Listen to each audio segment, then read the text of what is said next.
Hora de falar com a Mônica Bergamo, que hoje vai trazer os bastidores ali sobre a decisão de Geraldo Alckmin não ocupar um ministério. Eu li até, Mônica, em alguns jornais dizendo assim, não pode colocar o vice num ministério numa posição que você não vai poder demiti-lo. Mas assim não é um argumento válido, porque quando nós tivemos o outro vice de Lula em ministério, isso aconteceu e não foi um problema para José Alencar estar lá no ministério. Então, o que levou a essa decisão de Alckmin não assumir um ministério? Bom dia. Olá, gente, bom dia a todos. Pois é, quer dizer, essa decisão de não ser ministro foi do próprio Alckmin, segundo eu apurei, né? A decisão de não ser ministro do governo de Lula partiu dele, né? Antes mesmo da vitória, já durante a campanha eleitoral.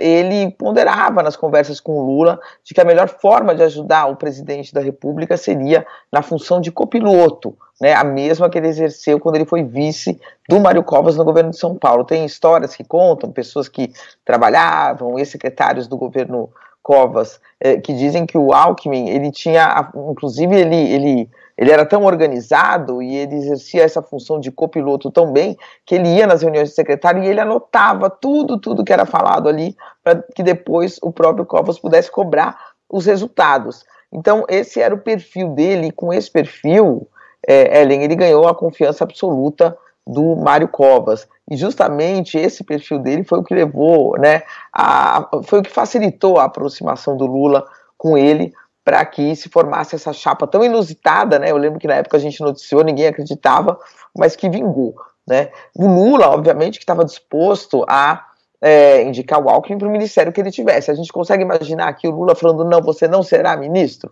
Quer dizer, se o Alckmin quisesse, o Alckmin, obviamente, seria ministro, mas ele mesmo não quis e ponderou que era melhor assim, né? Então, um bastidor é que quando eles conversaram sobre isso, quando o martelo mais ou menos foi batido, o Lula falou para ele, você vai ser tratado como presidente da República. E assim está sendo, né? A gente liga a televisão e só tem o Alckmin nomeando, falando, indicando, dando as posições de governo. Claro que Lula é o presidente eleito, tanto que fez discurso ontem, a bolsa despencou, o dólar subiu, é o Lula que é o presidente eleito, mas o Alckmin, como prometido, está tendo um papel de absoluto destaque. E deve ter, seguramente, ministérios da sua cota, né? O Alckmin não vai ser um vice sem nenhum poder. O Alckmin vai indicar ministros para algumas áreas ou para outros cargos importantes do governo. E a expectativa também é que ele tenha muito protagonismo mesmo, porque a expectativa é que o Lula viaje muito, né? O Lula tem um prestígio internacional que é inegável, todo mundo conhece, e quer usar esse prestígio, e pessoas próximas dele me dizem que existe uma consciência no governo de que o Brasil vai precisar de investimento externo, muito investimento externo, e que as viagens do Lula e os contatos do Lula são importantes para atrair esses investimentos, para passar mensagens de estabilidade jurídica, estabilidade econômica para atrair esses investimentos. Portanto, o Alckmin, a gente deve ver ele várias vezes assumindo a própria presidência da República. Agora, a notícia que foi confirmada ontem, o Lula ontem disse que ele não será ministro, ela jogou um certo balde de água fria, né, em alguns setores do mercado financeiro, do empresariado, que esperavam que ele tivesse um papel relevante, especialmente na economia.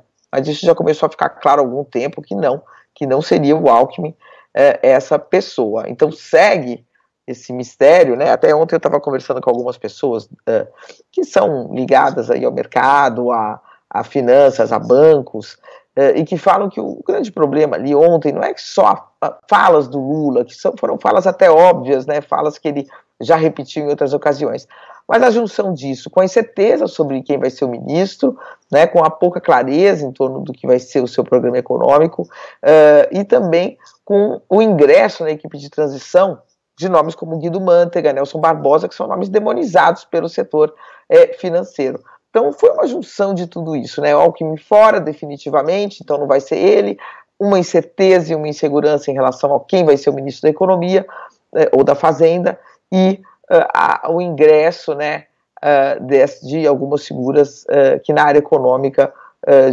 tiveram mais atritos e têm divergências com o que o setor financeiro quer. Não que necessariamente o que o setor financeiro quer seja a ordem que deva ser seguida, mas é ali um setor importante, né, como a gente está vendo aí, da economia, que acaba se fazendo ouvir, mesmo que o presidente da República não queira ouvi-lo.